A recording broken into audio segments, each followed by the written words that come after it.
మొదటిగా మనమందరం కూడా సజీవ లెక్కలు వచ్చిన దేవునికి కృతజ్ఞతాస్తుతులు తెలియజేస్తూ ఉన్నాను. మనమంతా కూడా పుట్టిన మొదలుకొని ఇప్పటి వరకు కూడా మన తండ్రి దేవుడు మనందరికీ కూడా ఆయుష్ను అనుగ్రహించి కనికరించి ప్రేమించి క్షేమాన్ని అనుగ్రహించిన దాన్ని బట్టి అందరికీ కూడా దేవుడికి కృతజ్ఞతాస్తుతులు తెలియజేస్తూ ఈ యొక్క ఉపవాస కూడి కార్యక్రమాన్ని చేరువకి ప్రభు యేసు వారి యొక్క శ్రేష్టమైన దివ్యనామమున సమర్పిస్తూ ఉన్నామండి. మనము అంశంలోకి వెళ్దాం. ఈరోజు మనము నేర్చుకునే పాఠము ఉపవాసం గురించి మనం ఇప్పుడు పాఠాన్ని నేర్చుకోబోతా ఉన్నాము. నేటి సమాజంలో ఉపవాసం అనే దాని గురించి సమాచారం ఏమై ఉంది, లేక క్రైస్తవ సమాజంలో ఉపవాసాన్ని గురించి ఎటువంటి అభిప్రాయాన్ని కలిగి ఉన్నారు అనే సంగతులను మనము ఆలోచించేద్దాం. కనుక మనం చాలా జాగ్రత్తగా గమనించినట్లయితే ఈనాటి లోకంలో క్రైస్తవులే కానివ్వండి, లేదా ఇతరి దైవాలను ఆరాధించే వారిని కానివ్వండి, వారి యొక్క విధి విధానాల్లో ఉపవాస కార్యక్రమాలను చేపడతారు. కనుక లోకంలో అనేక రకములుగా ఉపవాసాలు ఉన్నాను. గ్రంథంలో కొన్ని విధానంలో ఉపవాస కార్యక్రమాన్ని చేపట్టడం జరిగింది. కనుక మనము చాలా జాగ్రత్తగా గ్రంథంలో ఉన్న సంగతులను ఆలోచన చేసినట్లయితే గ్రంథంలో మనము ఉపవాసాన్ని చాలా రకాలుగా చూడగలం. దేశం కొరకు ఉపవాసం ఉన్నవారిని చూడగలం, అవునా కదా? ఏంటా దేశం? నినేవే పట్టణం అనే దేశం కొరకు ఆ దేశస్తులందరూ కూడా ఉపవాసం ఉన్న సంగతులను మనం చూడగలం. అలాగే పౌరశిల బంధింపబడినప్పుడు వారి కొరకు సంఘమంతా కూడా ఉపవాసం ఉండి ప్రార్థన చేసిన విధానాన్ని కూడా మనం చూడగలం. అంటే ఉపవాసం అనేది దేశములుగా ఉండొచ్చని, సంఘములుగా కూడా జరిగించవచ్చని, వ్యక్తిగతంగా కూడా జరిగించవచ్చని కూడా మన గమనంలో చూడగలం. వ్యక్తిగతంగా ఉపవాసముగా ఉన్నవారు ఎవరున్నారు? మనం ముఖ్యంగా చూసినట్లయితే మోషే చూడగలం. మొదటిగా 8 దినాలు 4 దినాలు. తర్వాత ఎవరిని చూడగలం? ప్రభు యేసుక్రీస్తు వారిని చూడగలం. ఆయన 8 దినాలు ఉన్నాడు, 4 దినాలు. కాబట్టి ఏంటంటే మోషేకును ప్రభు యేసుక్రీస్తు వారికి 4 దినాలు కంపేర్ ఏంటంటే మోషే ఏమో ధర్మశాస్త్రాన్ని తీసుకొని రావడానికి 4 దినాలు ఉపవాసం ఉన్నాడు. ప్రభు యేసుక్రీస్తు వారు క్రొత్త నిబంధన చట్టాన్ని అమలు చేయడానికి 4 దినాలు ఉపవాసం ఉండాల్సిన పరిస్థితులు కనిపెడతా ఉంది. కనుక మనము 3 సంగతులు మనం చూసాము. ఒకటి, దేశం కొరకు దేశంతో కూడా ఉపవాసం ఉండాలని చూసాము. రెండవది, సంఘం కొరకు సంఘమంతా కూడా సంఘంలో ఉన్న తోటి అవయవం కొరకు ఉపవాసం ఉన్నదాన్ని మనం చూసాము. అలాగే వ్యక్తిగతంగా ఉన్న ఉపవాసాన్ని మనం చూసాం. అయితే ఉపవాసం చూస్తా ఉన్నామే కానీ అసలు ఉపవాసం ఎలా ఉండాలి అది కదా మనం తెలుసుకోవాల్సింది. కానీ మనం చూద్దాము, లేఖన చదువుకొని ముందుకు మనం వెళ్దాము. మత్తయి సువార్త మనం చూసినట్లయితే ఇటు లేఖన మనకి తేటగా తెలియజేస్తా ఉంది. మత్తయి సువార్త మనం చూసినట్లయితే 6వ అధ్యాయము 1వ వచనం నుంచి మనం చూసినట్లయితే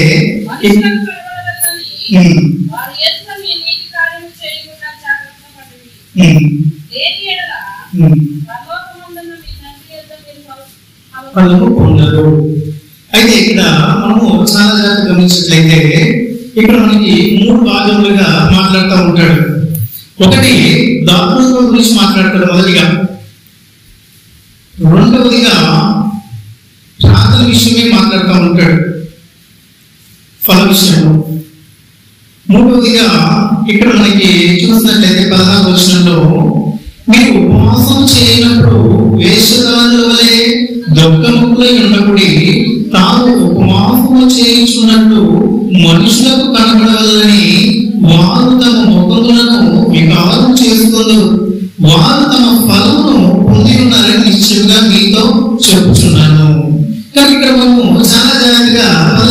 వచనం ఆలోచన చేసినట్లయితే ఇక్కడ వాస్తవాన్ని మాట్లాడుతుంది ప్రభువు యేసుక్రీస్తు వారు. అవునా కదా? మాట్లాడుతుంది ఎవరు? యేసుక్రీస్తు. కనుక సహజంగా మనలాంటి నరుడు ఈ మాటలు మాట్లాడితే తృణీకరించడానికి అవకాశం ఉంది. అవునా? మనుషుడు మాట్లాడే మాటల్ని మనుషుడు తృణీకరిస్తాడు. కారణం ఏమంటే మనుషుడు మానవుడు మాత్రమే, మట్టితో చేయబడి భూలోకమందు తన యొక్క జన్మ ప్రారంభం కలిగిన మానవుడు మాత్రమే. కానీ ప్రభువు యేసుక్రీస్తు వారి యొక్క జన్మ సహజంగా సాధారణంగా మనలాంటి జన్మ కలిగినదైతే కాదు. అవునా కదా? కనుక ప్రభువు యేసుక్రీస్తు వారు పరలోకం నుంచి భూలోకానికి నరవతారంగా వచ్చిన మహానుభావుడు అనే విషయాన్ని మనం జ్ఞాపకం చేసుకోవాల్సిన అవసరం ఉంది. అందుకే ప్రభువు యేసుక్రీస్తు వారు నా మాట నమ్ముడి, నేను చెప్పేది నిజం చెప్తా ఉంటాడు. కనుక మనము ఒక వాక్యం చదువుతున్నామంటే ఆ వాక్యం చదివే వ్యక్తి ఎటువంటి వాడై ఉన్నాడు అనే విషయాన్ని మనం గమనించాల్సిన అవసరం ఉంది. ఆ యొక్క వ్యక్తి మాట్లాడుతూ ఉన్నప్పుడు అతను ఎటువంటి వాడై ఉన్నాడు, అతని బ్యాక్గ్రౌండ్ ఏంటి అనే విషయాన్ని ఆలోచించాలి. కనుక ఈ మాట మాట్లాడిన యేసుక్రీస్తు వారు సామాన్యమైన మనిషి కాదు.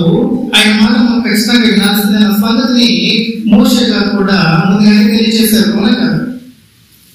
నా బట్టి ఒక ప్రవక్త వస్తాడు, అతని మాట మీరు వినాలని చెప్తాడు. కానీ ఇప్పుడు మనం ఏం చేయాలి?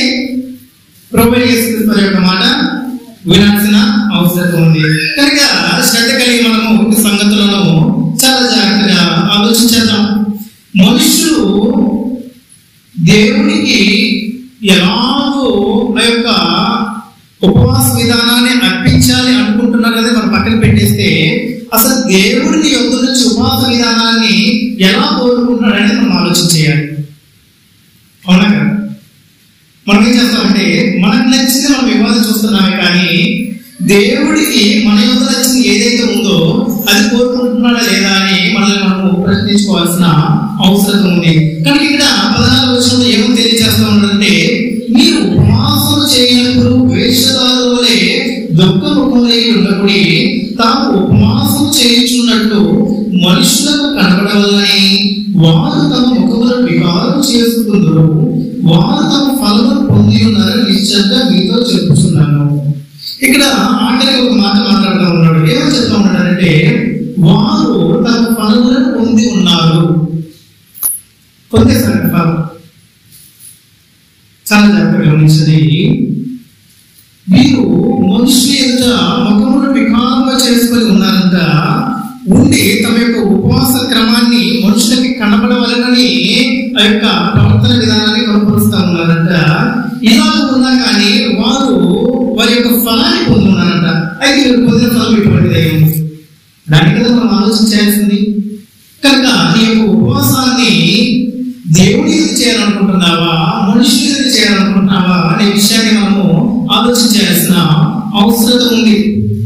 కనుక మనము చాలా జాగ్రత్తగా ఆలోచించేద్దాం. ఇప్పుడు చూద్దాము 6వ అధ్యాయం 1వ వచనం నుంచి, మనుషులకు కనబడాలని వారి ఎదుట మీ నీతి కార్యములు చేయకుండా జాగ్రత్త పడుడి, లేని ఎడల పరలోకమందున్న మీ తండ్రి యొక్క మీరు ఫలము పొందరు. అయితే ఇక్కడ ఉపవాసానికి నీతి కార్యానికి సంబంధం ఏమిటంటే, ఇక్కడ ఉపవాసానికి నీతి కార్యానికి ఇమిడి ఉంటుంది. ఇక్కడ ధర్మకార్యంలో నీవు ధర్మకార్యం చేయనప్పుడు ఈ చేతితో చేసేది ఏ చేతి చేయకూడదు, ఈ చేతి తెలియకూడదు. అది ఉపవాసంలో భాగం అన్నమాట. నువ్వు ఉపవాసం ఉండినప్పుడు ఉపవాసం ఉండే వ్యక్తి ఎలాగ ఉండాలనేది లేఖనం మనకు తారీఖు తెలియజేస్తా ఉంది. మొట్టమొదటి మనల్ని మనం ప్రశ్నించినట్లయితే మనం ఉపవాసం ఉండాల్సిన అవసరం ఏమిటి? అది కదా మనం ఆలోచించాల్సింది. మనము కట్టుకునే దుస్తుల్లో కానివ్వండి, ధరించే ఆభరణాల్లో కానివ్వండి, లేదా మన నిత్యవసర వస్తువుల్లో కానివ్వండి, వేటినైనా కానివ్వండి, మనము మర్చిపోకుండా విడిచిపెట్టకుండా ప్రతి ఒక్క దాన్ని మనం విశ్వాసుకొని ఇలాగూ మనకు కావాల్సిన నిత్యావసర వస్తువులు మనం తెచ్చుకోవాలి కదా అని ఆలోచన చేసి మనం రాసుకుంటా ఉన్నామే. మరి దేవుని ఎదుట నేను ఉపవాస విధాన క్రమాన్ని ఎలా ఉండాలని మనల్ని మనం ఆలోచన చేసుకుంటున్నా, మనల్ని మనం ప్రశ్నించుకోవాల్సిన అవసరం ఉంది. మనకు నచ్చినట్లుగా మనకు తోచినట్లుగా మనం ఉపవాసం ఉంటే అది ఎక్కడికి చేరదంటే అక్కడికి చేరదు. నువ్వు ఉపవాసం ఎందుకుంటున్నావు మనకి క్లారిటీ ఉండాల్సిన అవసరం ఉంది, వివరణ ఉండాల్సిన అవసరం ఉంది. నిజమే పట్టణస్తులేమో దేశం కొరకును, దేశంలో ఉన్న ప్రజల కొరకును ఉన్నారు. అవునా?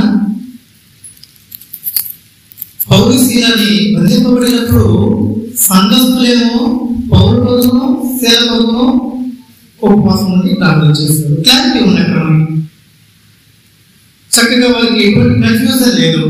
కనుక ఇక్కడ కూర్చున్న మనంతా కూడా ఎటువంటి ఆలోచన గలవారమై ఉండాలంటే ఎంతమంది ఉపవాసం ఉండొచ్చు, అది ఈ వ్యక్తిగత విషయం. ఇప్పుడు సంఘంగా ఉపవాసంగా కూడుకుంటా ఉన్నారా లేదా వ్యక్తిగతంగా ఉపవాసం చేయాలనుకుంటా ఉన్నారా అనే విషయం మనకి వివరణ ఉండాలి. అవునా? అటు ఈ విషయాలు మనకి వివరణ ఉండాలి. అటువంటి విషయాలు వివరణ లేకపోతే మనము ఉపవాసం కాకుండా పోతుంది. అసలు వాస్తవానికి ఉపవాసం అంటే ఏంటి? ఉపవాసం అంటే ఏంటి అసలు? దానికి అర్థం ఉపవాసం చెప్పుకుంటున్నాం కదా, అసలు ఉపవాసం అంటే ఏమిటి?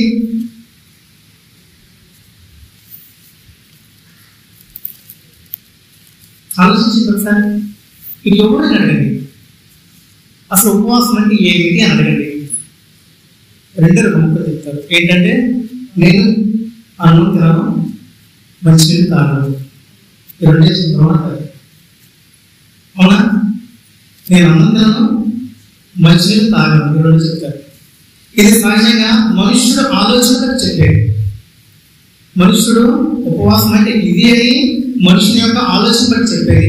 ఇటువంటి ఆలోచన ఈనాటి సమాజంలో ఎక్కడి నుంచి పుట్టుకొని వచ్చిందంటే, మనము ఈ లోకంలో జీవిస్తూ ఉన్నాము. ఇది భారతదేశం అనగా హిందూ సాంప్రదాయం కలిగిన దేశం. మనము 250 సంవత్సరాలు వెనక్కి వెళితే ఇక్కడ క్రైస్తవం అనేది లేదు. అవునా? 250 సంవత్సరాలు వెనక్కి వెళ్తే ఇక్కడ క్రైస్తవం అనేది లేదు. సుమారుగా 100-150 సంవత్సరాలు వెనక్కి వెళితే మన పల్లెటూరులో కూడా క్రైస్తవ్యం లేదు. అవునా? క్రైస్తవ్యం ప్రవేశించడానికి ఒక 250 సంవత్సరాల క్రితంలో క్రైస్తవం అనేది ఇతర దేశస్తులు తీసుకొని వచ్చారు మన భారతదేశానికి. ఎప్పుడో తీసుకొని వచ్చారు, కానీ ఇదంతా కూడా విస్తరణ జరగల, అంటే పబ్లిక్ అవ్వలేదు. పబ్లిక్ ఇదంతా కూడా జరగటానికి కొంత సమయం పట్టింది. కనుక గతంలో ఏదైతే ఏ ఆచారాలనైతే ఆచారబద్ధంగా పితృపారంపర్యమైన ఆచారాలను ఆచరిస్తూ ఉన్నారో వాటి క్రమబద్ధ విధానంలో ఆ పదాన్ని వాడుకలోకి తీసుకొస్తా ఉన్నారు. ఇటువంటి విషయాలు మనం గమనించాల్సిన అవసరం ఉంది. కనుక ఈ యొక్క గ్రంథాన్ని తర్జుమా చేసిన పండితులు కూడా బ్రాహ్మణులు ఉన్నారు. అయితే బ్రాహ్మణులు ఏం చేశారంటే, ఇది మన హిందూ దేశం కదా, భారతదేశం కదా, ఇది పెద్దగా భాషలో మన యొక్క పదాలని వాడదామని కొన్ని పదాలు వాడారు. బోధించే వారు కూడా మనకి అర్థమయ్యే విధానం ఉపవాసం అంటే నొట్టపానాలు మాట్లాడమే కదా అని తెలియచేస్తూ ఉన్నారు. కనుక మనము చాలా జాగ్రత్తగా గమనించినట్లయితే లేఖనంలోనికి తేటగా తెలియచేస్తూ ఉంటాయి. కనుక మనము చూద్దాం ఒకసారి లేఖనము అసలు ఉపవాసం అంటే ఏంటి అనే సంగతులు మనము చూద్దాం ఒకసారి. యెషయా గ్రంథము మనం చూసినట్లయితే ఇక్కడ మనకి అసలు ఉపవాసం అంటే ఏంటి అనేది వివరణ మనకి తేటగా ఉంటుంది. లేదా మనము కీర్తన గ్రంథము 35వ అధ్యాయము చూద్దాము. కీర్తన గ్రంథం 35వ అధ్యాయం చూసినట్లయితే ఇక్కడ మనకి తేటగా తెలియజేస్తూ ఉంటాడు లేఖనంలో. కనుక మనం ఇటువంటి విషయాలు మనము చాలా జాగ్రత్తగా గమనించాల్సిన అవసరం ఉంది. ఉపవాసాన్ని గురించి సరైన విధానంలో మనము కనుగొనకపోతే అది ఉపవాసము కాకుండా పోతుంది. కనుక ఉపవాసం అంటే దానికి అర్థం నిన్ను నువ్వు నలగొట్టుకోవటం. ఏంటి? నిన్ను నువ్వు నలగొట్టుకోవడం. ఎందుకు నలగొట్టుకుంటున్నావు? మీకు అర్థమయ్యే భాషలో భాషను చెప్పాలంటే, ఇంట్లో చిన్నపిల్లలు ఉన్నారు అనుకుందాం ఒక సెకండ్. ఒక నుంచి నాన్న నాకు సైకిల్ కావాలంటాడు. చాలా జాగ్రత్తగా నుంచి నేను చిన్న ఉదాహరణ మాత్రం చెప్తున్నా. నాన్న నాకు సైకిల్ కావాలంటాడు. తండ్రి కొనివ్వని అంటాడు. అప్పుడు వీడేం చేస్తున్నాడు? అన్నం తినట్లా, మంచినీళ్ళు తాగట్లా. దానివల్ల ఏం కోల్పోతుంది? మానవ దేహం శక్తిని కోల్పోతుంది. అవునా? ఈ మానవ దేహానికి ఏం అవసరం అంటే శక్తి అవసరం. ఈ శక్తి ఎక్కడి నుంచి వస్తుందంటే ఆహారం నుంచి వస్తుంది. ఈ మానవ దేహానికి ఏం అవసరం? శక్తి అవసరం. ఈ శక్తి ఎక్కడి నుంచి వస్తుందంటే ఆహారం నుంచి వస్తుంది. కనుక మానవ దేహం బ్రతకాలంటే ఏమవసరం? రక్తము. ఈ మానవ దేహానికి ప్రాణం ఏమై ఉంది? రక్తం ఉంది. నీ మానవ దేహానికి ప్రాణం ఏదైతే ఉందో ఆ రక్తాన్ని నువ్వేం చేస్తావంటే హీనింపజేస్తా ఉన్నావు. ఏం చేస్తా ఉన్నారు? హీనింపజేస్తా ఉన్నారు. కనుక మానవ దేహంలో నుంచి రక్తాన్ని హీనింపజేయడానికి ఎవరు ఇష్టపడరు. ఒక్కసారిగా ఎవరికన్నా నీరసం వచ్చిందంటే ఏం చేస్తా ఉంటారు? వెంటనే గ్లూకోజ్ తాగటము, ఆహారం తీసుకోవటము, ఏదో చేస్తారంటే శక్తి కోల్పోతుంది అనుకుంటే వెంటనే శక్తిని ఇవ్వడం జరుగుతుంది. అవునా? శక్తి కోల్పోతుందంటే వెంటనే శక్తిని ఇవ్వడం జరుగుతుంది. కానీ ఒక మహానుభావుడు మాత్రం 40 దినాలు ఉపవాసం ఉన్నాడు. ఉపవాసం ఉన్న పిమ్మట అపవాదం ఎవడు వచ్చి నీలో శక్తి లేదు, నీకు శక్తి అవసరం కనుక రాళ్ళు రొట్టిగా చేసుకొని తినంటా ఉన్నాడు. అపవాదం చూద్దాం ఒకసారి లేక మనము చూద్దాం. మత్తయి సువార్త మనం చూసినట్లయితే తేటగా ఉంటుంది. మత్తయి సువార్త 4వ అధ్యాయము 1వ వచనం నుంచి. అప్పుడు యేసు అపవాది చేత శోధింపబడుటకు ఆత్మ వలన అరణ్యములకు కొలిపబడెను. 40 దినములు 40 రాత్రులు ఉపవాసం ఉండిన పిమ్మట ఆయన ఆకలి కొనగా. కానీ ఇక్కడ ఒకసారి చాలా జాగ్రత్తగా ఆలోచించేయండి.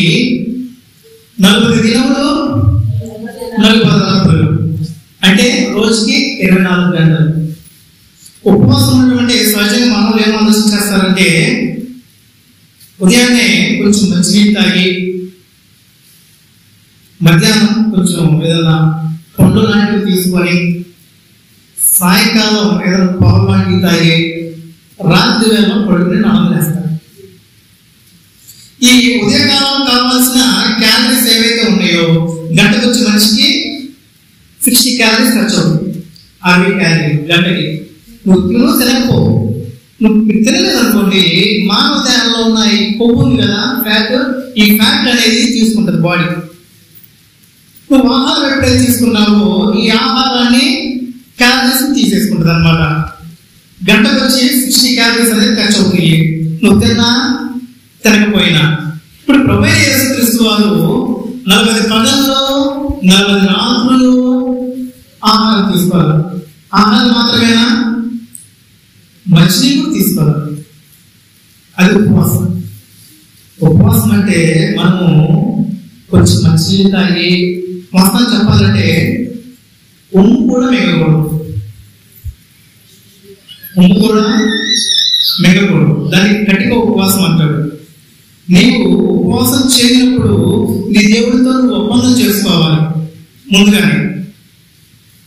సూర్యోదయం నుంచి సూర్యాస్తయం వరకు సహజంగా మనం చూసినట్లయితే మనకి తెల్లారింది అనగానే సమయం ఎంత ఉంటుంది?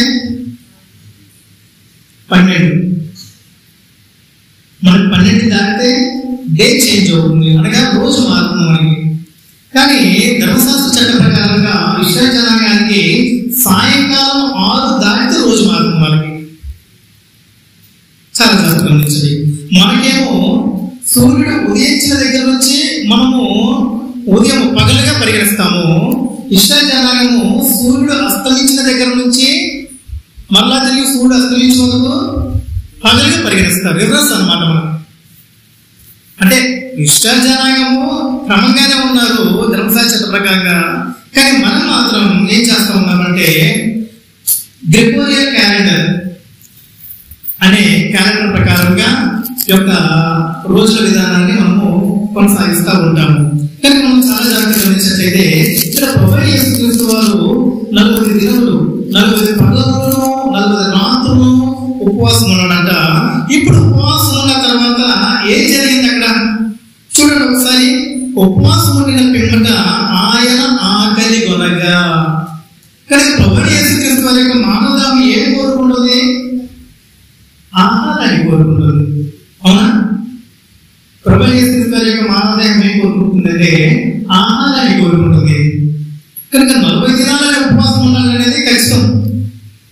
ఇప్పుడు ఆ ఉపవాసాన్ని భంగం చేయడానికి అపవాది ఎవడో వచ్చేసాడు. వాడు అంటా ఉన్నాడు 3వ వచనంలో, ఆ శోధకుడు ఆయన ఎదురుకు వచ్చి, నీవు దేవుని కుమారుడు అయితే ఈ రాళ్ళను రొట్టెలన్నట్లు ఆజ్ఞాపించుమన్నాడు. ఇక్కడ చాలా జాగ్రత్తగా గమనించండి. ఇక్కడ అపవాది మాట్లాడిన విధానాన్ని మీరు గమనించారా? ప్రభువైన యేసుక్రీస్తు వారేమో ఉపవాసం నుండి ఆకలి కొని ఉన్నాడు.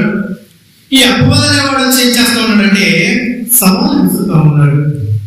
ఏమని సవాలు విసురుతా ఉన్నాడు చూడండి, నీవు దేవుని కుమారుడు అయితే ఈ రాళ్ళు రొట్టెలన్నట్లు ఆజ్ఞాపించుమన్నాడు. అంటే ప్రభువైన యేసుక్రీస్తు వారు ఇక్కడ దేవుని కుమారుడు నిరూపించుకోవాలంట. నువ్వు నిరూపించుకోవడానికి రుజువులు ఏంటంటే, నువ్వు ఆకలి కొని ఉన్నావు కదా, నువ్వు ఆకలి తీర్చుకోవడానికి రాళ్ళు రొట్టెగా చేసుకొని తినాలి. అప్పుడు సవాల్ చేస్తా ఉన్నాడు.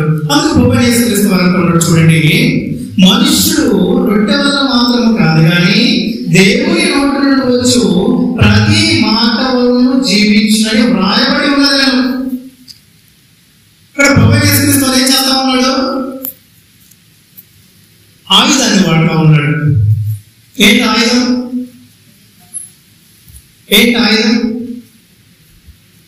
ప్రభువైన యేసుక్రీస్తు వారు ఇక్కడ ఆయుధం వాడాడు. ఇక్కడ అపవాది దాడి చేశాడు. ఇక్కడ శరీరాన్ని చూపించాడు. నీ మానవదేహం ఏం కోరుకుంటుంది? ఆహారం కోరుకుంటుంది. ప్రభువైన యేసుక్రీస్తు వారి యొక్క మానవదేహం ఏం కోరుకుంటుంది? ఆహారం కోరుకుంటుంది. కనుక ఇక్కడ ఏం చూపించాడు? శరీరాన్ని చూపించాడు. అవునా? ఈ శరీరాన్ని చూపించి ఏమంటా ఉన్నాడంటే, నీ శరీరము మానవదేహము కృషించిపోయింది, బలహీన పడిపోతుంది. ఇదిగో నువ్వు దేవుని కుమారుడే కదా, నువ్వు నిరూపించుకో ఒకసారి. కానీ దానికి రుజువులు ఏంటంటే, ఇదిగో రాళ్ళు రొట్టెగా చేసుకుంటున్నావు. కానీ ప్రభువైన యేసుక్రీస్తు వారు అపవాది చూపించిన శరీరాశ అనే అగ్ని బాణానికి పడిపోతారు. 3 బాణాలు ఉంటాయి. ఏంటా 3 బాణాలు? అపవాది యొక్క బలమైన 3 అగ్ని ఆయుధాలు ఏంటవి? శరీరాశ, నేత్రాశ, జీవడము. కనుక ఇప్పుడు అపవాది అనేవాడు ఏం ప్రయోగం చేశాడంటే, శరీరాశ అనే బాణాన్ని ప్రభువైన యేసుక్రీస్తు వారి మీదకి ప్రయోగం చేశాడు. ఈ ప్రయోగం చేయగానే ప్రభువైన యేసుక్రీస్తు వారు ఏం చేస్తా ఉన్నాడంటే వాక్యమై ఖడ్గం వాడాడు. ఏం వాడాడు ఇక్కడ? నేను తప్పు చెప్పట్లా, మీరే లేకపోతే చూడండి ఒకసారి. మనుషుడు రొట్టె వల్ల మాత్రం కాదు కానీ దేవుని నోటి నుండి వచ్చు ప్రతి మాట వలన జీవించడం వ్రాయబడి ఉన్నదని. ఏం వాడాడు? వాక్యమనే ఖడ్గం వాడాడు. ఒకసారి ద్వితీయోపదేశకాండము 3వ అధ్యాయం చూడండి. ద్వితీయోపదేశకాండము 8వ అధ్యాయము 3వ వచనం చూసినట్లయితే మనకి ఇక్కడ లేఖనం అనేది చక్కగా తెలియజేస్తా ఉంటుంది. ద్వితీయోపదేశకాండము 8వ అధ్యాయము 3వ వచనం, ఆహారం వల్లే కాక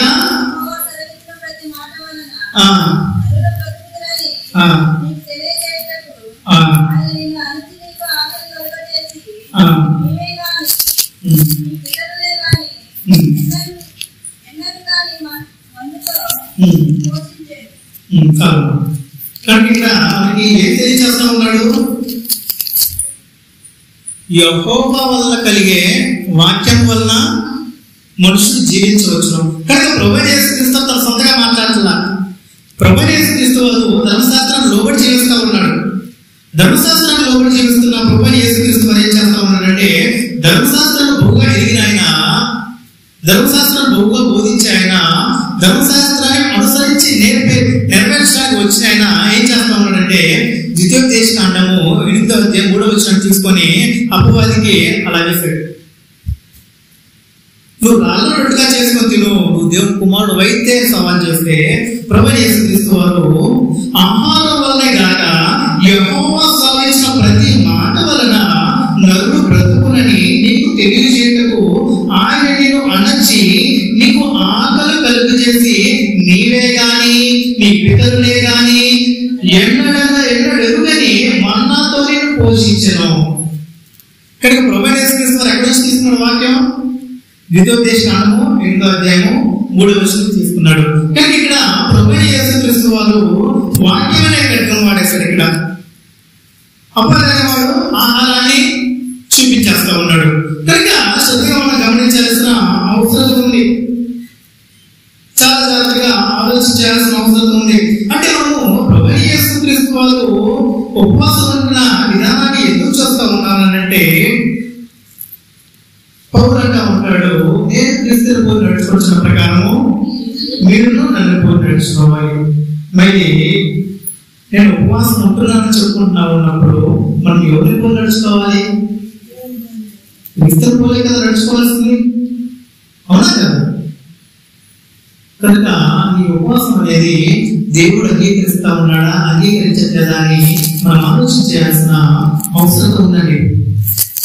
కనుక మనము మత్తయి సువార్త క్షమించాలండి, కీర్తనల గ్రంథము 30వ అధ్యాయము 13వ వచనం చూడండి. కీర్తన గ్రంథము 35వ అధ్యాయము 13వ వచనం చూసినట్లయితే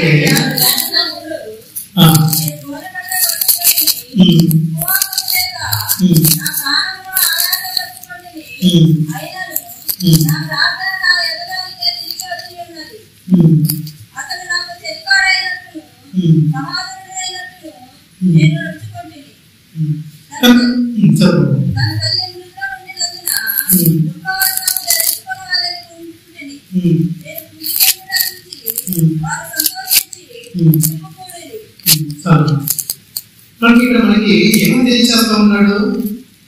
చాలా జాగ్రత్తగా గమనించండి, ఏమని తెలియచేస్తా ఉన్నాడు?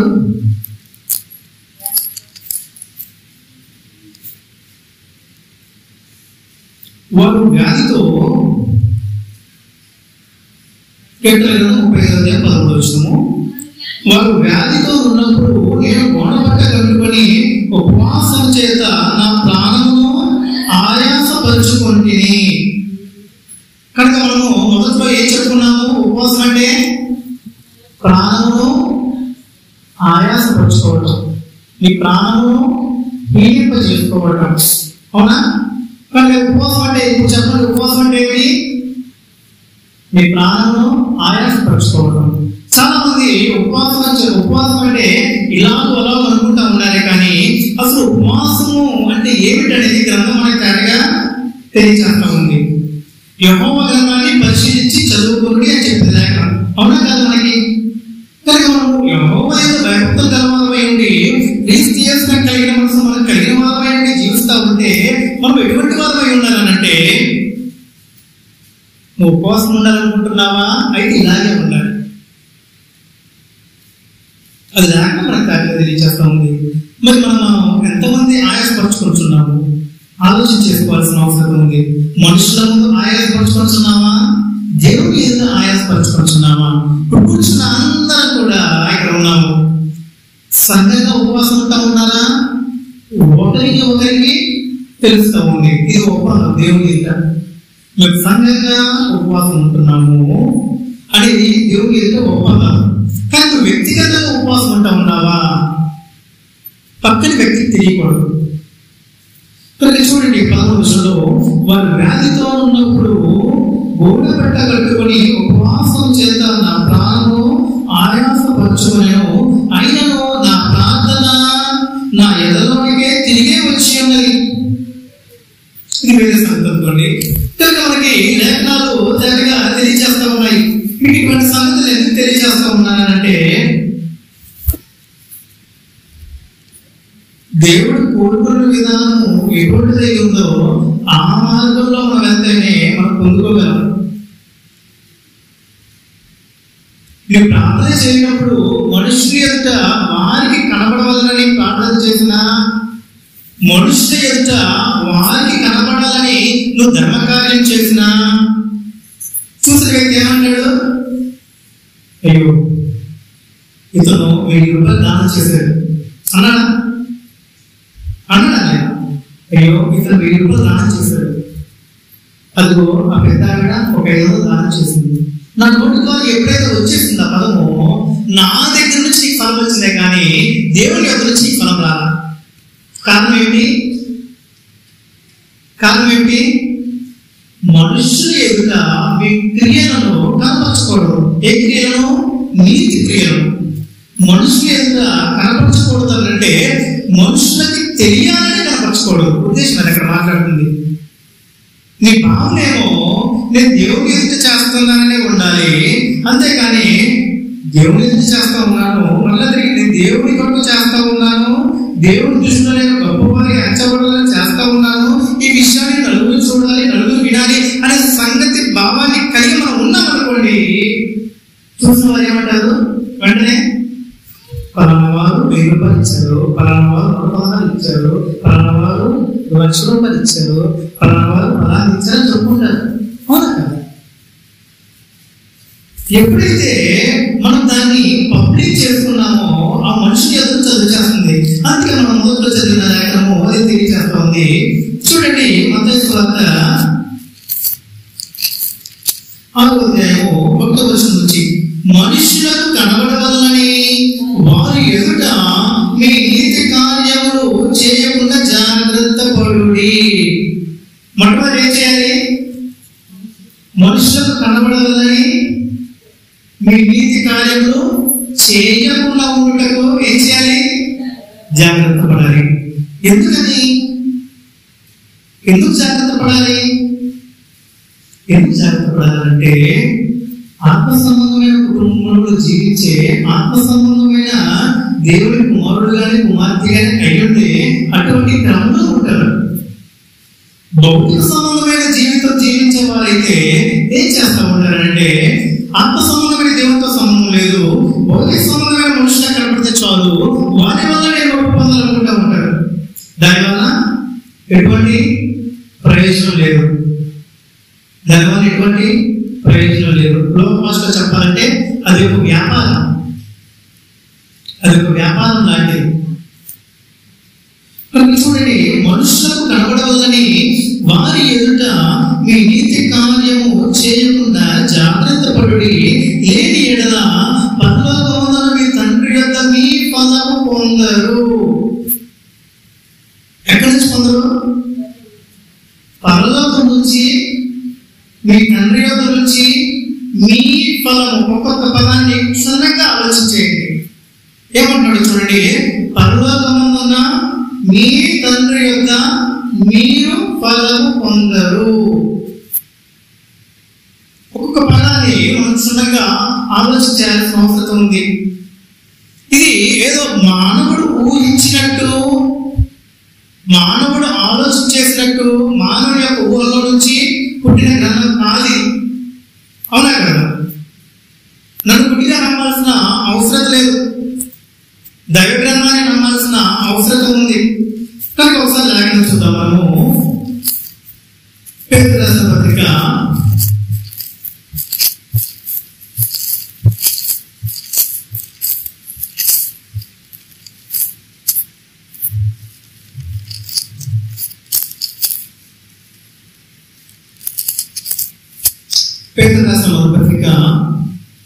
1వ అధ్యాయము 20వ వచనం చూసినట్లయితే, ఒకడు తన ఊహను బట్టి చెప్పడం వలన లేఖనంలో ఏ ప్రవచనంలో పుట్టదని మొదట గ్రహించుకొనవలెను. కనుక బైబిల్ గ్రంథం అనేది మనుషుని యొక్క ఊహను బట్టి పుట్టింది కాదు. ఇది మొదట మనం ఏం గమనించాలి? మనుషుని యొక్క ఊహను బట్టి పుట్టింది కాదు. ఇది ఒకడు తన ఊహను బట్టి చెప్పుట వలన లేఖనంలో ఏ ప్రవచనంలో పుట్టదని మొదట గ్రహించుకునవలెను. ఏదైనా ప్రవచనం ఎప్పుడునో మనుషుని ఇచ్చను బట్టి కలగలేదు కానీ మనుషులు పరిశుద్ధాత్మ వల్ల ప్రేరేపింపబడిన వారై దేవుని మూలముగా పలికిరి. కనుక ప్రపంచవ్యాప్తంగా చూసినట్లయితే మనందరి చేతిలో ఏదైతే ఉందో ఇది మాత్రమే దైవ గ్రంథం, బైబిల్ గ్రంథం. అనేక పుస్తకాల సముదాయం కలిగిన గ్రంథం ఇది. ఒక పుస్తకం కాదు ఇది, ఒక నవల కాదు ఇది, ఒక మనుషుడు ఊహను బట్టి రాసిన రచన కాదు ఇది. సృష్టి ప్రారంభమయ్యి సుమారుగా 6000 సంవత్సరాలు దాటింది. జగత్తు పునాది వేయబడక మునిపే తండ్రి దేవుడు మన కోసం ఆలోచన చేశాడు. జగత్తు పునాది వేయబడక మునిపే తండ్రి దేవుడు మన కొరకు ఆలోచన చేసి మన కొరకు సిద్ధపరిచిన గ్రంథం ఇది. తన యొక్క నుంచి వచ్చిన మనము, తన కొరకు సృష్టించబడిన మనము మరలా తిరిగి తన యొక్క చేరాలి అంటే ఆ యొక్క మార్గాన్ని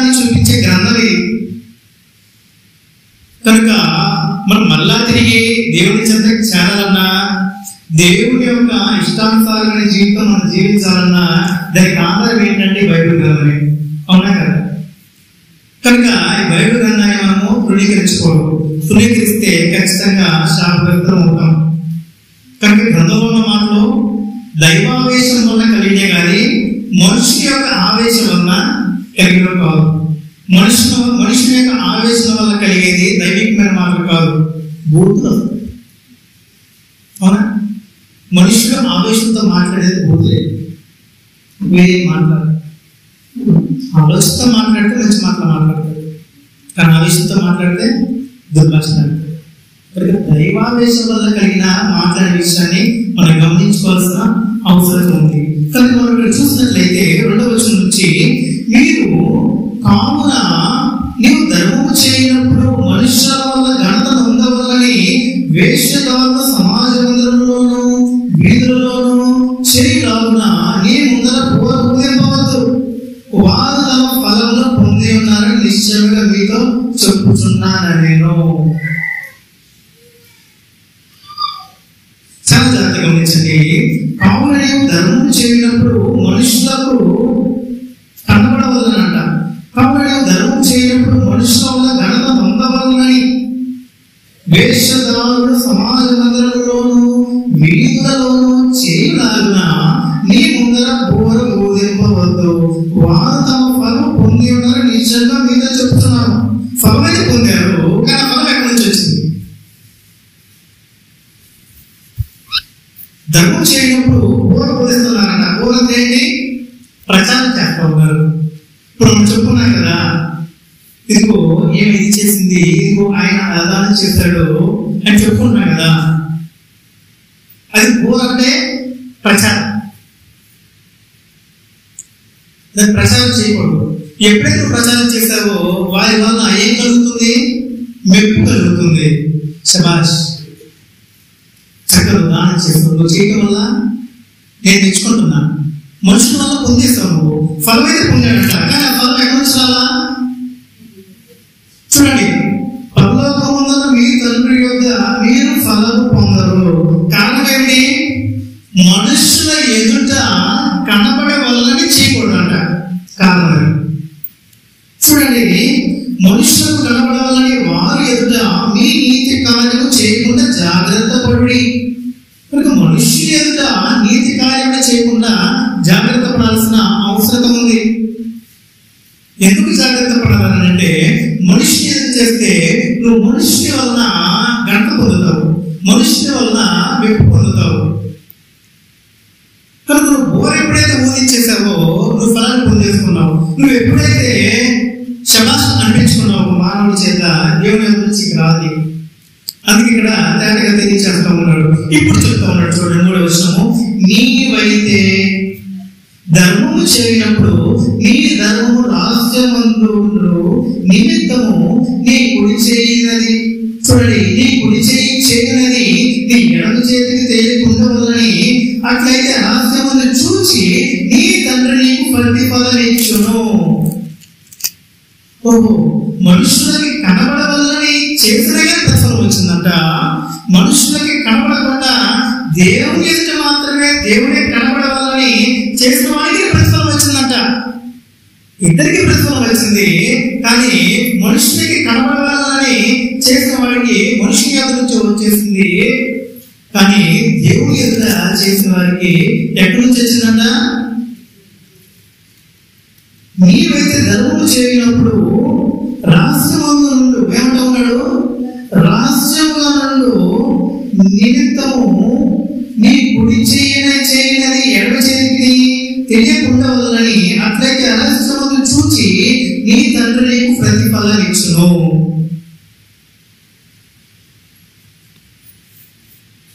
రహస్యముందు చేస్తే ఉపవాసం అనేది మనం నేర్చుకున్నాం కదా. రహస్యంగా జరిగించే కార్యక్రమము, మళ్ళా తిరిగి సంఘంగా జరిగించే కార్యక్రమము, దేశంగా కొడుకు జరిగించే కార్యక్రమం. ఇటువంటి వివరణను మనము చాలా జాగ్రత్తగా గమనించాల్సిన అవసరం ఉంది. చూడండి 5వ వచనం నుంచి, మరియు మీరు ప్రార్థన చేయనప్పుడు వేషధారులే ఉండవద్దు, మనుషులకు కనబడవాలని సమాజ మందిరంలోనూ వీధులలోనూ నిలిచి ప్రార్థన చేయడం వారికి ఇష్టము. వారు తమ ఫలములు పొంది ఉన్నారు. మీతో నిశ్చయంగా చెప్తున్నాను. మనుషులకు కనబడవాలని మనుషులు ఉద్దేశించి, ఇదిగో నేను భక్తిగా ఉంటాను, చక్కగా బైబిల్ పట్టుకుంటాను, తలవస్త్రం ధరించుకుంటాను, నేను చూడడానికి చక్కగా ప్రార్థన చేస్తున్నానని మనుషులకి కనబడవాలని చేస్తారే, వారు వారి వల్ల ఫలం పొందుతారే కానీ దేవుని యొద్ద నుంచి వారికి ఫలము రాదంటాడు. చూడండి 6వ వచనం నుంచి, నీవు ప్రార్థన చేయనప్పుడు చెప్తా ఉన్నాడు, నీవు ప్రార్థన చేయనప్పుడు నీ గదిలోనికి వెళ్ళి తలుపు వేసుకొని రహస్యమందున తండ్రికి ప్రార్థన చేయము.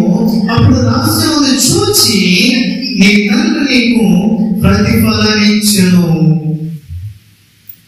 ఏం చేయాలి? నీ ఉపవాసం ఉండినప్పుడు రహస్యంగా చేసే కార్యక్రమం అది. వ్యక్తిగతంగా నీ వ్యక్తిగతంగా నువ్వేం కోరుకుంటున్నావో ఎవరు తెలియకూడదు. నీ తీవ్రత ఎలా ఉంటుందో ఎవరు తెలియకూడదు. నీ తీవ్రత, నీ యొక్క ఉపవాస తీవ్రత మనుషుడికి తెలిస్తే మనుషుడు వచ్చి, అయ్యో అమ్మమ్మకు పాపం వాడిపోయింది, దిగులుగా ఉంది, వికారంగా పెట్టింది అనగానే ఏమంటుంది? ఉపవాసం లేదు, ఇది నీరసంగా ఉన్నావు, మాట్లాడలేదు నోట్లో నుంచి, ఏంటి అంటే అంటే ఏమంటారు? ఈరోజు ఉపవాసం అయిపోయింది, ఏం లేదు ఇక్కడ, గాలిపోయినట్టే ఇక్కడ. ఉపవాసం ఉన్నట్టు ఎవరు తెలియకూడదు. తలంటుకోవాలి, తస్నానం చేయాలి, గ్రంథం జాగ్రత్త తెలియచేస్తా ఉండడం లేదు. అంత కట్టుదిట్టంగా ప్రకటనగా తండ్రి దేవుడు ఎందుకు చెప్తా ఉన్నాడంటే, నీవు కోరుకుంటుంది ఎవరినో నీకు క్లారిటీ ఉండాల్సిన అవసరం ఉంది, వివరణ ఉండాల్సిన అవసరం ఉంది. అది వివరణ లేకుండా మనం ఎలాగ పడితే అలాగూ ఉపవాసం ఉంటున్నామే అని మనం ముందుకు ఏదో అంటారు కదా లోకంలో సాంగి, గుడ్డెట్లు చేపడి వెళ్ళిపోయినట్టు వెళ్ళకూడదు అంటారు కదా, అలా వెళ్ళకూడదు. అన్ని జనులకి క్రైస్తవులకి వ్యత్యాసం ఉంది, అవునా కదా? ఇశ్రాయేలు జనాంగానికి అన్ని జనులకి వ్యత్యాసం ఉంది. ఈనాటి క్రైస్తవులకి ఈనాటి అన్ని జనులు చెబితే అంతగా సరిగా అర్థం కాదు, కానీ ఆనాటి ఇశ్రాయేలుకి ఆనాటి అన్ని జనులకి ఎంత తేడా ఉంటుందో తెలుసా మీకు? ఇశ్రాయేలు జనాంగం ఎంత ఖచ్చితంగా ఉంటారంటే అంత ఖచ్చితంగా ఉంటారు. దానికి కారణం, ఆనాడు ఎవరు తప్పు చేస్తే శిక్ష వెంటనే వచ్చేసేది. ఈనాడు కృపాకాలం 100% కాదు, 1000% ఉంది. మనుషుడు ఎన్ని తప్పు చేసినా, ఎన్ని దురాలోచన ఉన్నా క్రీస్తు చేసినందుకు కనికరించి ప్రేమించి వీడు మారుతాడు మారుతాడు మారుతాడు అని ఎదురు చూస్తా ఉన్నాడు దేవుడు, అవునా? తండ్రి యొద్దకు ఎవరు చేరతారా ఎవరు మారుతారా అని తండ్రి దేవుడు ఎదురు చూస్తా ఉన్నాడు. ఎవరు కనుగొంటారా ఎదురు చూస్తా ఉన్నాడు. కృపాకాలంలో ఉన్నాం మనం ఇప్పుడు. ఆ కృపాకాలం క్రీస్తు చేస్తున్నాను మనకు అనుగ్రహించాలనే విషయాన్ని మనం గమనించాల్సిన అవసరం ఉంది. చూడండి 7వ వచనం నుంచి, మరియు మీరు ప్రార్థన చేయనప్పుడు అన్ని జనుల వల్లే వ్యర్థమైన మాటలు వచింపవద్దు. ఎప్పుడు ఉందా? నువ్వు ఉపవాసం ఉండి ఈ దేవుడు నువ్వు ప్రార్థన చేసినప్పుడు కొంతమంది చేస్తారు, అంటే నేను విమర్శించి మాట్లాడలేదు, దేవుడితో మనం మాట్లాడేటప్పుడు విలువైన మాటలు మాట్లాడాలి. విలువైన మాటలు. కుక్క కోసం ప్రార్థన చేసేవాళ్ళు, బాధాకరమైన విషయం. కోడి కోసం ప్రార్థన చేసిన వాళ్ళు, దొన్న కోసం కూడా ప్రార్థన చేసిన వాళ్ళు ఉన్నారు. ఒక దొన్నను తెచ్చుకుందంట, జంతువును తెచ్చుకొని అది కోసి అమ్మటానికి సిద్ధపరిచిందంట. పొయ్యలేదు, సిద్ధపరిచింది, అది లోపల చాలా కూర్చోబడిపోయింది. ఇప్పుడు ప్రార్థన చేయడం మొదలుపెట్టింది, ఏమని? దీనికి రోగం తగ్గి దీన్ని కోసి నేను అమ్మేసి ధనం సంపాదించుకొని ప్రార్థన చేస్తాను. న్యాయమైనది. దేవుడి ఆశ దేవుడికి మనలాంటి నొర్రు అనుకుంటున్నారా? మనలాంటి మానవత్వం కలిగిన ఆకారం ఉంటుంది అనుకుంటున్నారా? మనలాంటి స్వరం ఉంటుంది అనుకుంటున్నారా? మనలాంటి ఆకారం ఉంటుంది అనుకుంటున్నారా? దేవుడు అంటే ఏదో తెలియదు మానవుడు. మీరు ప్రార్థన చేయనప్పుడు ఎలా పడితే అలా కూడా మాట్లాడకూడదంట. చూడండి ఏ విషయం, మరి మీరు ప్రార్థన చేయనప్పుడు అన్ని జనుల వలె వ్యర్థమైన మాటలు వచింపవద్దు. ఏమంటూ ఉన్నాడు? వ్యర్థమైన మాటలు వచింపవద్దు అని మాట్లాడుతూ ఉన్నాడు. విస్తరించి మాట్లాడటం వలన తమ మనవి వినబడునని వారు తలంచుచున్నారు. మీరు వారి వలె ఉండకుడి. విస్తరించి మాట్లాడటం వలన వ్యర్థమైన మాటలు వస్తూ ఉంటాయంట. అలాగే ఉంటే అలాగే మాట్లాడటం మనకు వింటాడేమో అనే భావన కలిగి మీరు మాట్లాడతారంట. కానీ నీవు మాత్రం అలా ఉండదు. కారణం ఏంటి? నీకు దేవుని నుంచి ప్రతిఫలం రావాలనుకుంటున్నావా? అయితే నువ్వు ఇలా ఉండదు. మరి ఎలా ఉండాలి? చూడండి ఒకసారి ఎలా ఉండాలో చెప్తా ఉన్నాడు. మీరు వారిలో ఉండేప్పుడు మీరు మీ తండ్రి అడుగక మునిపే మీకు అక్కరగా ఉన్నవేవో ఆయన తెలియదు. కాబట్టి మీరు ఇలా ప్రార్థన చేయడని ఇక్కడ ప్రజల సంగతులు చెప్తా ఉంటాడు మనకి. కనుక మనుషులు ఏమనుకుంటా ఉంటారనంటే, నువ్వు అడిగినప్పుడు నేను చెబితేనే నా తండ్రికి తెలుసు కదా అని మీరు అనుకుంటా ఉన్నారు. అవసరాలు ఉంటాయి, 1, 2, 3, 4 అవసరాలు ఉంటాయి. ఏ మనుషుడికైనా ఒక అవసరం ఉన్న వాళ్ళు ఉన్నారని అర్థం. నా జీవితంలో ఈ ఒక్క అవసరం ఉంది, ఈ ఒక్కడే తీర్చిన ఆయన నాకు అని చెప్తే అర్థం. ఎందుకంటే మనుషుడు ఆశాజీవి. ఇది తీరు వెంటనే ఇంకొక ఆశ వస్తుంది.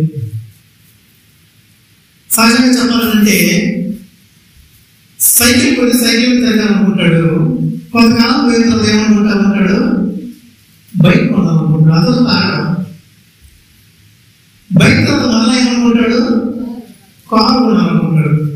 మళ్ళీ తిరిగి కారులోనే ఇంకా లగ్జరీ వెహికల్ కొనాలనుకుంటాడు. అంటే మనుషుడు అంతటితో ఆగడు. కనుక దేవునికి అక్కడగా ఉన్నదేదో ఆయన ముందుకే తెలుసు. కాబట్టి నీకున్న 2, 3, 4, 5 అవసరాలు నీకు ప్రస్తుత పరిస్థితుల్లో మొదటిగా నీకు అవసరత ఏదైతే ఉందో దానిలో పడేయాలి. అదే ఇక్కడ మాట్లాడుతుంది. ఆరోగ్యం బాగలేదా? ఆరోగ్యంలో ప్రార్థించు. ఆరోగ్యం బాగలేదు, పిల్లడు ఇక్కడ బైక్ అడుగుతూ ఉన్నాడు. ఇప్పుడు బైక్ కోసం ప్రార్థన చేయాలా? తల్లి ఆరోగ్యం కోసం ప్రార్థన చేయాలా? ఆరోగ్యం కోసం ప్రార్థించు. ప్రాణం పోతే ప్రాణం వల్ల తిరిగి రాదు. ఏ మానవుడు ప్రాణాన్ని తిరిగి ఇవ్వలేడు. ఎంత దగ్గరైనా కావాలి. ఆరోగ్యం పొయ్యిలో కాయపెట్టబడాల్సింది. కానీ ప్రాణం వల్ల తిరిగి ప్రాణం రాదు. కాబట్టి ఏ కొరకు ప్రార్థన చేయాలి? ఆరోగ్యం కొరకు ప్రార్థన చేయాలి. మన అవసరమైతే మనల్ని కొనుక్కోవచ్చు. అవునా? మనల్ని సంపాదించుకోవచ్చు. సంపాదించిన ముందు ప్రాణం ఉండాలి కదా. కనుక ఈ ప్రార్థన చేయనప్పుడు విస్తారమైన మాటలు మాట్లాడకూడదు. విస్తారమైన మాటలు మాట్లాడితే తమ మనకు వినులేమో అనే ఆలోచన కలిగి ఉంటారంట. అటువంటి ఆలోచన ఉండకూడదంట. ఎందుకంటే నువ్వు అడగక ఉంటే నీకు అక్కడ లేదు ఉన్నదేమో తండ్రి దేవుడు ఎరిగి ఉన్నాడంట. కనుక నీకు అక్కడ ఏమై ఉందో నువ్వు గమనించాల్సిన అవసరం ఉంది. ఇక్కడ కూర్చున్న ప్రతి ఒక్కరు కూడా గుర్తించుకోవాల్సిన అవసరం ఉంది. మనకు అక్కడ ఏమై ఉంది? దేనికోసం ఉపవాసం ఉండి నీ యొక్క దేహాన్ని నల్లగొట్టుకుంటున్నావు? దేని కొరకు నీ యొక్క దేహాన్ని నువ్వు హీనపరుచుకుంటున్నావు? నీ మానవ దేహానికి ప్రాణమైన రక్తాన్ని ఎందుకు హీనపరుస్తూ ఉన్నావు? ఎందుకు ఆ తీవ్రతను దేవుడికి చూపిస్తున్నావు? చాలా జాగ్రత్తగా గమనించండి. అర్థమవుతుంది? మీరు ఉపవాసం ఉండినప్పుడు యొక్క తీవ్రతని దేవుడికి ఎందుకు కనపరచాలనుకుంటున్నారు? అంటే రేపు కోరుకుంటున్నారు దేవుడి యొక్క నుంచి. అది కదా మనకు కావాల్సింది, క్లారిటీ అనేది. కనుక చూడండి ఒకసారి యెషయా గ్రంథము 58వ అధ్యాయము. యెషయా గ్రంథము 58వ అధ్యాయము మనము 3వ వచనం చూసినట్లయితే ఇక్కడ మనకి క్లారిటీగా తెలియజేస్తూ ఉంటాడు. యెషయా గ్రంథము 58వ అధ్యాయము 3వ వచనం నుంచి, ఉపవాసం ఉండగా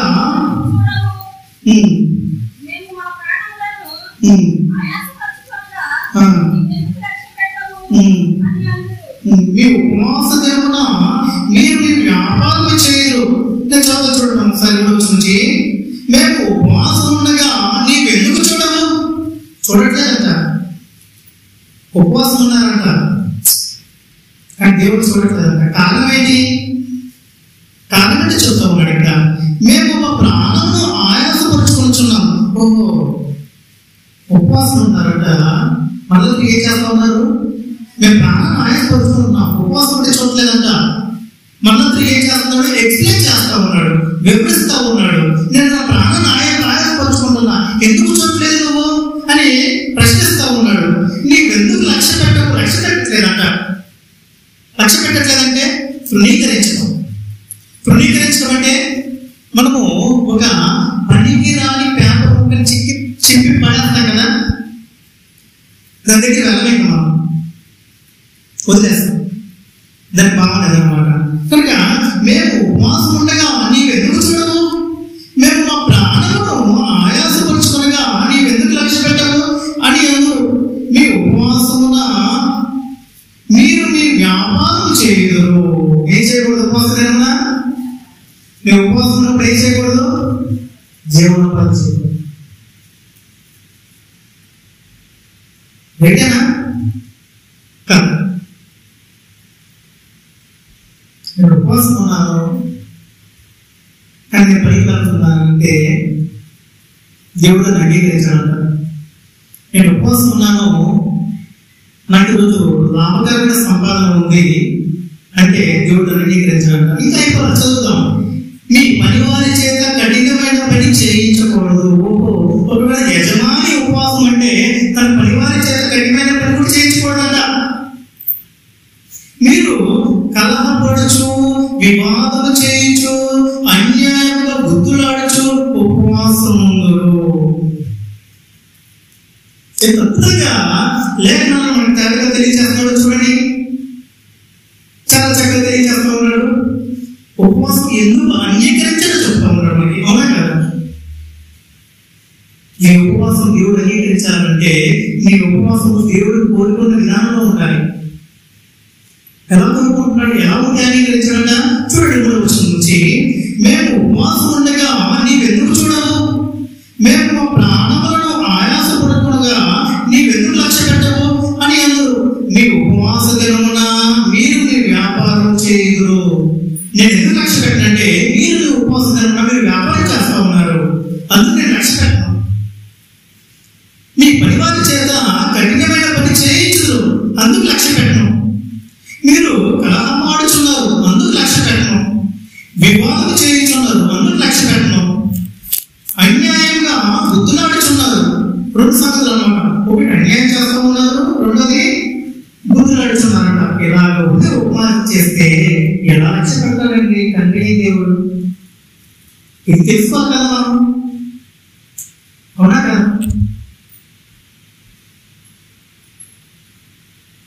ఒక భౌతిక సంబంధమైన వంటకాలలో ఏది ఎంత వేస్తే ఎంత రుచిగా ఉంటుందో చాలా చక్కగా తెలుస్తుంది. అంటే నేను వేరే మాట్లాడలేదు, జ్ఞానం గురించి మాట్లాడుతున్నాను. మానవుడి యొక్క మేధశక్తి గురించి మాట్లాడుతున్నాను. విమర్శ చేయగా ఏ కూరలో ఏది ఎలాగ వేస్తే ఎంత రుచిగా ఉంటుందో వారి యొక్క స్టైల్లో వండుతారు, చాలా చక్కగా వండుతారు. అవునా? ఆ విషయంలో అంత జ్ఞానంగా ఆలోచన చేస్తారు. బిడ్డల విషయంలో ఎదిగే పిల్లలు కదా, కొంచెం పొడుగుగా ఉన్న బట్టలు తీసుకుంటే 3 రోజులు ఉపయోగపడతాయి కదా అని తల్లులు ఏం చేస్తారు? కొంచెం పెద్ద బట్టలు తీసుకుంటారు. అవునా? ముందు జాగ్రత్త. అంటే భౌతిక సంబంధమైన విషయాలేమో అన్ని విషయాల్లో చాలా చక్కగా జాగ్రత్త కలిగి ఉంటా ఉన్నారు. మరి ఆత్మ సంబంధమైన విషయాల్లో జాగ్రత్త కలిగి ఉంటున్నామా? మనం ఆలోచన చేసుకోవాలి కదా. ఎంత ఉపవాసము ఆత్మ సంబంధంగా ఉండాలనుకుంటున్నారా? భౌతిక సంబంధంగా ఉండాలనుకుంటున్నారా? భౌతిక సంబంధంగా ఉండాలనుకుంటే శబాష్, ఈరోజు ఉన్నావు కదా ఉపవాసం, నీరసంగా ఉందా? పక్కన కూర్చొని పరామర్శిస్తారు. అది భౌతిక సంబంధమైంది. ఆత్మ సంబంధమైనది అయితే ఎవరు తెలియదు. అవునా కదా? ఆత్మ సంబంధం అయితే ఎవరికి తెలియదు. కనుక మనము చక్కగా చాలా జాగ్రత్తగా ఆలోచన చేయాల్సిన అవసరం ఉంది. మీరు కలహపడుచు, వివాదం చేయొచ్చు, అన్యాయంగా గుర్తులాడచ్చు ఉపవాసం ఉందరు. మీ కంఠధ్వని పరమున విడబడినట్లుగా మీరెప్పుడు ఉపవాసం ఉందరు. అంటే ఉపవాసం నాకు అనుకూలమా? అనుకూలమా? క్వశ్చన్ మార్క్ పెట్టాడు. నేను అంగీకరించి చెప్పేశాడు. అంగీకరించానని చెప్పేసేసి ఎందుకు అంగీకరించాడో చెప్పాడు. ఎందుకు అంగీకరించాడో చెప్పిన తర్వాత ఇలాంటి ఉపవాసం నువ్వు చేసినప్పుడు నేను ఎలా అంగీకరిస్తాను? అది నాకు ఎలా అనుకూలమైంది? కరెక్ట్గా తెలియచేస్తా ఉన్నాడు. మీ కంఠధ్వని పరమున విడబడినట్లుగా మీరు ఎక్కువడు ఉపవాసం ఉందరు. అట్టి ఉపవాసం నాకు అనుకూలమా? మనుషుడు తన ప్రాణమును బాధపరచుకోవలసిన దినము అట్టిదే చెప్తా ఉన్నాడు. ఒకడు జమ్ము వలె తలవంచుకొని గోనపట్ట కట్టుకొని బూడిదే పరుచుకొని కూర్చుంట ఉపవాసమా? అట్టి ఉపవాసం యెహోవాకు ప్రీతికరమని మీరు అనుకుందురా? నినివే ప్రజలు కూర్చొని ఉపవాసం చేశారు కదా, గోనపట్ట ధరించుకున్నారు కదా, బూడిద రాస్తున్నారు కదా, మరి వారి దేవుడు అంగీకరించారు కదా, ప్రశ్న రావాలి కదా ఇక్కడ. కానీ వారు మనుషులు చేయాలి. ఇక్కడ చెప్పేశాడు 3వ వచనం నుంచి ఎలాంటి విధి విధానాలు ఉండకుండా చేయాలో చెప్పాడు. అటువంటి ఉండకుండా చేస్తే అంగీకరిస్తానని చెప్తా ఉన్నాడు. 6వ వచనం చూడండి. దుర్మార్గులు కట్టిన కట్లను విప్పుటయో, కాడే మాను మోయకులు తీయుటయో, బాధింపబడిన వారిని విడిపించుటయో, ప్రతి కాడిని విరుగుబొట్టుటయో నేను ఏర్పరచుకున్న ఉపవాసం కదా. నీ ఆహారము ఆకలిగొన్న వారికి పెట్టుటయో, నీ రక్త సంబంధికి ముఖమును తిప్పకుండా ఉండుటయో, దిక్కుమాలిన భేదాలను నీ ఇంటి చేర్చుకున్నటయో, వస్త్రహీనులను నీకు కనబడినప్పుడు వారికి వస్త్రం ఇచ్చుటయో, ఇదే కదా నాకు ఇష్టమైన ఉపవాసము. ఆలోచించేశారు. ఉపవాసం ఇలా ఉంటుందా? ఇలాగే ఉంటుంది ఉపవాసం అంటే. నువ్వు ఉపవాసం ఉన్నప్పుడు నీ దేహాన్ని ఆయాసపరచుకోవాలి. అక్కడ తీవ్రతను కనపరచాలి. దేవుని ఎదుట మనుషులు ఎదుటి కాదు, దేవుని ఎదుట కనపరచాల్సిన అవసరం ఉంది. కనపరుస్తూ ధర్మకార్యాలు చేయాలి. మనం చదువుకున్నాం కదా మత్తయి సువార్త ఏం చెప్పాడు ఇక్కడ? నేను ధర్మకార్యం చేయనప్పుడు ఈ చేతితో చేసేది ఈ చేతికి తెలియకూడదు అన్నాడు. ప్రభువైన యేసుక్రీస్తు వారు ఇక్కడ నుంచే మాట్లాడాడు. యెషయా తీసుకొని మాట్లాడుతున్నారు. అది కొత్తగా ఏం మాట్లాడాయన చూడండి. 6వ వచనం. దుర్మార్గులు కట్టిన కట్లను విప్పుటయో, కాడి మార్గము తీయుటయో, బాధింపబడిన వారిని విడిపించుటయో, ప్రతి కాడిని విరుగబట్టేయో నేను ఏర్పరచుకున్న ఉపవాసం కదా. నీ ఆహారము ఆకలిగొన్న వారికి పెట్టుటయో, నీ రక్త సంబంధికి ముఖము తిప్పుకుంటుటయో, దిక్కుమాలిన బీదలను నీ ఇంట చేర్చుకున్నటయో, వస్త్రహీనులు నీకు కనబడేటప్పుడు వారికి వస్త్రం ఇచ్చుటయో, ఇదే కదా నాకు ఇష్టమైన ఉపవాసము. అలాగూ నీవు చేసిన ఎడల నీ వెలుగు వేగుచుకోవలే ఉదయించును, స్వస్థత నీకు శీఘ్రముగా లభించును, నీ నీతి నీ ముందర నడుచును, యెహోవా మహిమ నీ సైన్యము వెనుకటి భాగమున కావలి ఉండును. అప్పుడు నీవు పిలువగా యెహోవా ఉత్తరమిచ్చును. ఇది ఉపవాసం. ఈ ఉపవాసం ఉన్నప్పుడు ధర్మకార్యాలు నీతి కార్యాలు చేయాల్సిన అవసరం ఉంది. మీరు ముస్లిమ్స్ ని ఎంతమంది చూసారో తెలియదు కదండి. మరి పండుగలు వచ్చినప్పుడు వారు ఉపవాసం ఉంటారు. ఉపవాసం ఉండి వారు ఏం చేస్తారంటే ధర్మం చేస్తారు, దానం చేస్తారు, ధర్మ కార్యాలు చేస్తారు. అంటే పట్టణాల్లో వెళ్ళినప్పుడు చూస్తూ ఉంటారు. చాలా మంది పరిచయంలో ఉన్నారు. వారు చూస్తాం, సహాయం చేస్తారు, బట్టలు ఇస్తారు, ధనం ఇస్తారు, ఆహారం పంచుతారు. ఉపవాసం ఉన్నప్పుడు చేయాల్సిన కార్యక్రమాలు అవి. మిగిలిన సమయాల్లో చేయొచ్చా చేయకూడదని వేరే సంగతి. కానీ ఉపవాసం ఉన్నప్పుడు ఖచ్చితంగా చేయాలంట. 9వ వచనం.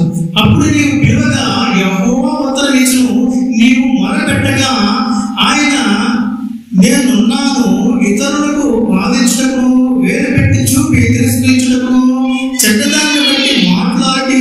వాణి ఆశించిన దానిని ఆకలిపడి వచ్చిన వాడికి శ్రమపడి వచ్చిన వాడికి తృప్తిపరిచిన ఎడల చీకటిలో నీ వెలుగు ప్రకాశించును. కనుక చాలా జాగ్రత్తగా ఆలోచించాల్సిన అవసరం సమయం అయిపోయింది.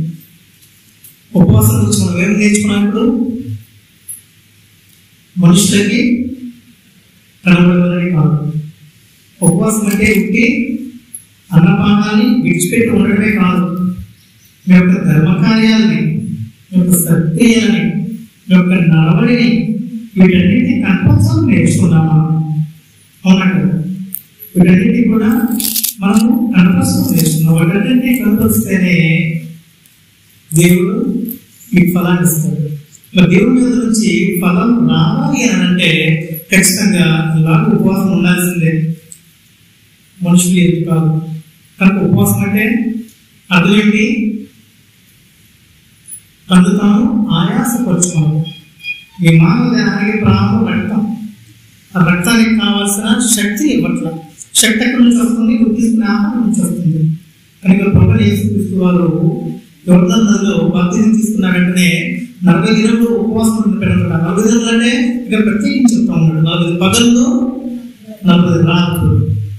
చూడండి, 40 పగుళ్ళు 40 రాత్రులు అంటే 12 గంటలు 24 గంటలు ఉండగా ఆకలి ఉండగా వాక్యమైన ఖడ్గంతో పోరాడుతూ ఉన్నాడు. కనుక ఒకవేళ శోధకుడు ఏమైనా శోధిస్తూ ఉంటే వాక్యమైన ఖడ్గంతో పోరాడాలి. ప్రభువు యేసుక్రీస్తు చూసి నేర్చుకోండి. కనుక మీరు ఉపవాసం ఉండినప్పుడు ఖచ్చితంగా ఎందుకు ఉపవాసం ఉంటున్నాం అనేది మనకు క్లారిటీ ఉండాలి. నువ్వు అడుగుతుంటే దేవుడు ముందుగా ఎరిగి ఉన్నాడు. నీ అందరి ఏదో ఉపే కలుగుని దానిని అడిగితే దేవుడు కోరుకునే విధానంలో ఖచ్చితంగా నీకు అనుభవిస్తాడు. కనుక శ్రద్ధగా వెళ్ళి అందరికీ తీసుకోవడానికి ఫోకస్లో ఉన్నాను. ఈ అవకాశం ఇచ్చిన కూడా తీసుకోవడానికి ఫోకస్లో ఉన్నాను. ఇందులో ముగించేస్తాను.